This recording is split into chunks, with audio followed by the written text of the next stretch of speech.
Right guys, all I'm doing with this, as you can probably see, is I'm going to start flatting the blade properly now to get the final finish before I finish the grind there, and then we'll be putting the handles on.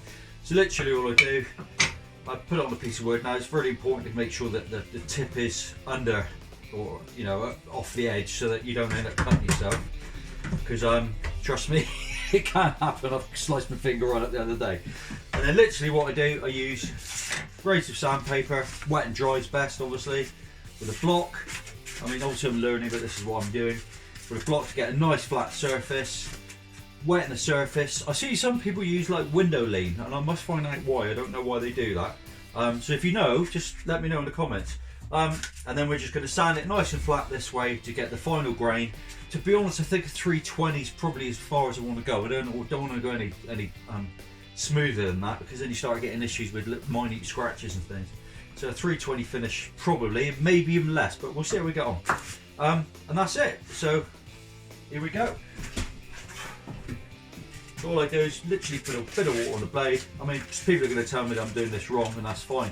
You know, I take it on board. And then literally, I'm just doing it straight, making sure that I don't destroy the tip. And your sandpaper doesn't last very long. You're kind of wasting your time sometimes if you just keep going at the same place, because it just starts to go. And this is it. So, thanks for watching. I'll probably speed this up for you, and then you can see what I'm doing. See you later, guys.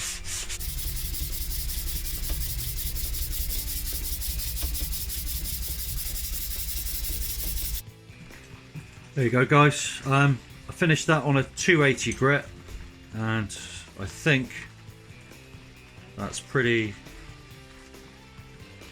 good so far. What I'll do is, when I've done the handles and everything, I'll probably just finish that off slightly. But you know, I don't think it's too bad. And I don't know if you noticed on this one, but I've reduced it down again. It was too thick at this part, so that's reduced down. So what I'll do the same the other side. You've seen what I've done, literally 280 grits. And it's very important you start back here, as I've been learning, because if you start here, you end up leaving marks where the blocks are. So you need to start right back here and go straight that way, and then that gives you a much better finish. Like I say, you know, I'm learning. I've got lots to learn. I'm probably not doing everything right, and it's not perfect, but I'm getting there. Right guys, I'm now using a finer bolt. I'm using a 240.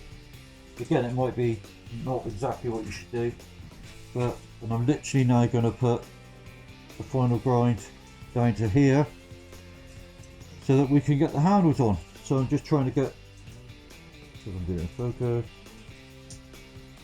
trying to get the plunge lines correct. This camera's crap at times. So that, there you can see. So trying to get it nice and level all the way around. So there we go. Let's carry on.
Now what we're going to do, guys, is turn it over, turn the knife around.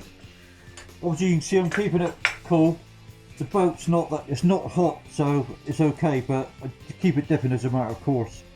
But you can see where, you know, the tip needs a little bit of adjustment, but we're getting there. And you know, considering I've never really done this much, I'm pretty chuffed with it. So there we are. So I'll turn it over, do the other side, and I'll show you again. See you in a minute. Right guys, got it pretty clean now. It's a 320 grit finish on there, and it's pretty sharp now, straight off of the grinder. So what I'm going to do now is tape up the blade. I'm going to get the handle on, which I'll show you in a second, and then we'll do a final clean on it. I'll give it a clean up maybe on a stone or on the strop, and we'll be pretty much there. So there we are guys. Yeah, I'm very pleased with that. See you later. Right then everyone, what scales do I put on this knife then? We've got American walnut, which is really nice grain, looks really good. I think that would be good polish, that. We've got a rosewood. Now trust me, that comes up really well. Those of you who know, you can see the pattern there, that with some true oil on it, that will come up stunning.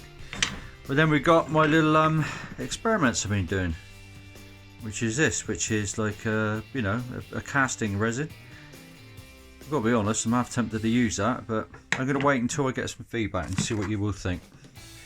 And that's one I made for my wife, because I'm going to make her a little knife at some point, and she wanted a nice little goldy glittery one, so we're going to do that. So I'm going to post a video now with everything I've done so far. When you've decided what you want me to do. Oh, by the way, we're going to use, I don't know if you can see it. Can you see it? Is it going to focus? There. That's the pins that we're going to use. Those ones there, alright? Okay. So let me know what you think. And in the meantime, we're going to shape up this chef's handle. So see you later guys, let me know. Alright guys, I just thought I'd give you a quick update on this one. I polished the handle up. Got to do a bit of finishing to it yet, not quite happy with it. Needs a little bit of sorting out on the edge, but I think it's come out very well. And this is another one of those resin ones I made myself. And to be honest with you, I'm quite pleased with it, and you know, usual kind of stuff, you know, cuts things and does what it should do and all that stuff. So there we go. Bye.